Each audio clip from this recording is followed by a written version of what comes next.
Hey, what's going on there, YouTube? This is SEL0320 representing JVS. So I'm back here again for another review for Fear the Walking Dead. This is episode 12 of the second season. The name of this episode is, I think, Pillar of Salt.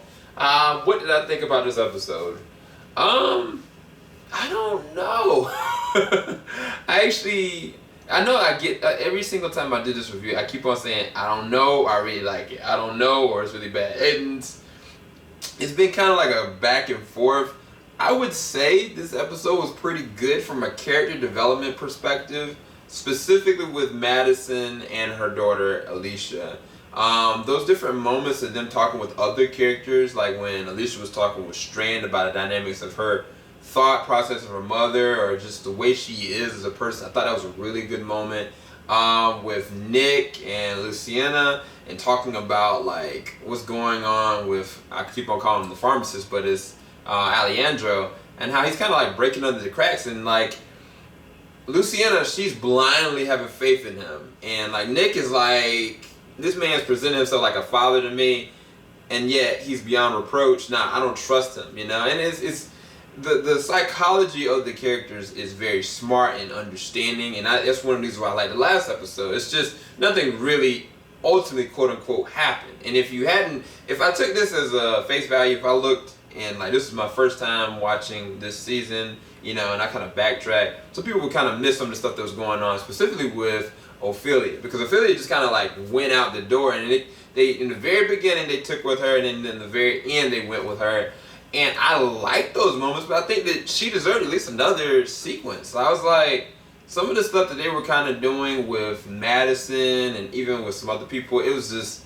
dumb. Specifically Madison's decision to do what she did. I mean, it did build up to an interesting conclusion with her and her daughter, but I was like, she's not thinking. And the only conclusion that I have is she loves Nick more than she loves Alicia, which is sad, but it's possibly true, you know. And I don't know the dynamics behind all that, and I think that that's the reason why I'm kind of jaded in a sense. I mean, well, it's good that there is some kind of psychology going on with these characters individually. They're not just stale characters, but when I think about like the groom, like he's the stalest actor that I've seen. Like he doesn't act, he doesn't emote. When they went and they decided to take the women in versus him being outside, like I was like, dude, I'd be freaking out. Like, dude, they could do anything to those women, and like he didn't act or emote or anything. And then when Strand got stabbed in the beginning episode, I was like, yo, I'd be freaking out.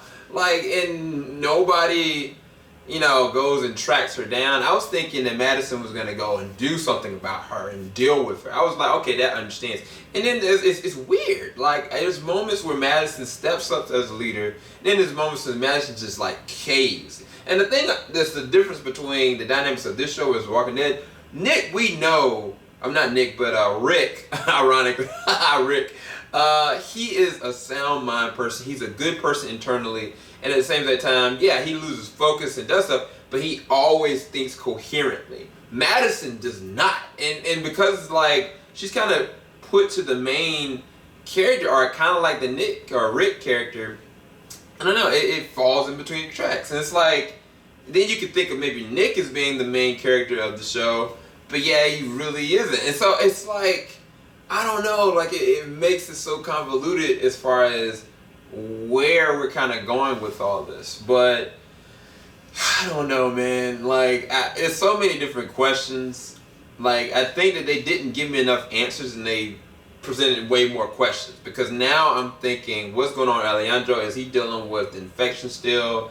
What is going on with Travis? What did he do? I guess we saw a preview of, I guess this is after the fact. I kind of feel like he killed Chris, but we'll see. Maybe he didn't have that in him to do that. What are they going to do with Nick? Because now the group, the Colonia, is about to get attacked. And they don't address any of that. They just go straight to Ophelia, and then it ends. And I was like, what is this? I don't know how to rate this episode. I'm going to give it a 7.5 out of 10. That's not a bad score, but I don't know. I don't know. I felt like they gave me way too many questions, but they didn't answer me anything. You know, they set up perfect things, but I don't know. Maybe it's just me. Maybe I should give it a higher rating. Let me know what y'all think in the comment section below. Keep it locked. JVS, we ain't gonna stop. All right, you have a blessed one. And by the way, I got a reaction coming probably tomorrow. Because I won't be able to finish it all tonight. It's way too much content. Peace, everybody.